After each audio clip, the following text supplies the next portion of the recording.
Hello बच्चों, let's see the question. The question is glycolytic pathway from glucose to pyruvic acid involves 10 reactions. Each individual reaction needs option A is 1 molecule of ATP, option B is 1 molecule of ADP, option C is 1 molecule of NAD and option D is 1 molecule of specific enzyme.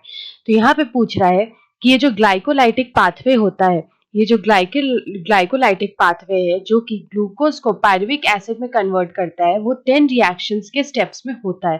तो each individual reaction में क्या जरूरत पड़ती है, तो यहाँ पे हम देखते हैं कि ग्लाइकोलाइटिक पाथवे होता क्या है। तो अगर हम ग्लाइकोलिसिस की बात करें तो यहाँ पे जो ग्लाइकोलिसिस होता है ये रेस्पिरेशन का फर्स्ट स्टेप होता है और ये एक तरह का मेटाबॉलिक पाथवे होता है।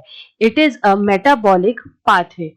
मेटाबॉलिक पाथवे का मीनिंग होता है कि यहाँ पे मॉलिक्यूल्स का ब्रेकडाउन और फॉर्मेशन होता है, उसको हम लोग मेटाबॉलिज्म बोलते हैं, जो लिविंग ऑर्गेनिजम्स में होता है। तो ये जो ग्लाइकोलाइसिस है ये एक तरह का मेटाबॉलिक पाथवे है जो कि अ सीरीज ऑफ 10 रिएक्शंस के फॉर्म में होता है। There is a series of 10 reactions और इस तरह से ये पाथवे जो है वो कंटिन्यू होता है। तो अगर हम यहाँ पे देखें तो जो ईच पाथवे का जो ईच रिएक्शन है उसमें एक स्पेसिफिक एंजाइम यूज होता है।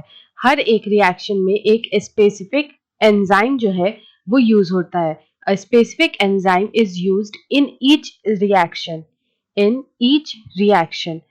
उसके अलावा अगर हम यहाँ पे एटीपी की बात करें तो यहाँ पे जो एटीपी का जो कंजम्पशन है वो होता है फर्स्ट एंड थर्ड स्टेप में। यहाँ पे एटीपी जो होता है वो कंज्यूम होता है। उसके अलावा अगर हम देखें तो स्टेप 7 एंड 10 जो है यहाँ पे एटीपी का प्रोडक्शन होता है।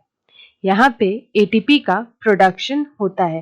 तो हमसे यहाँ क्वेश्चन में पूछा है कि हमें ये बताना है कि जो हर स्टेप है उसमें क्या जरूरत होती है। तो यहाँ पे अगर हम ऑप्शन डी में देखें तो 1 मॉलिक्यूल ऑफ स्पेसिफिक एंजाइम इसका करेक्ट आंसर होगा। So option D is the right answer. Best of luck.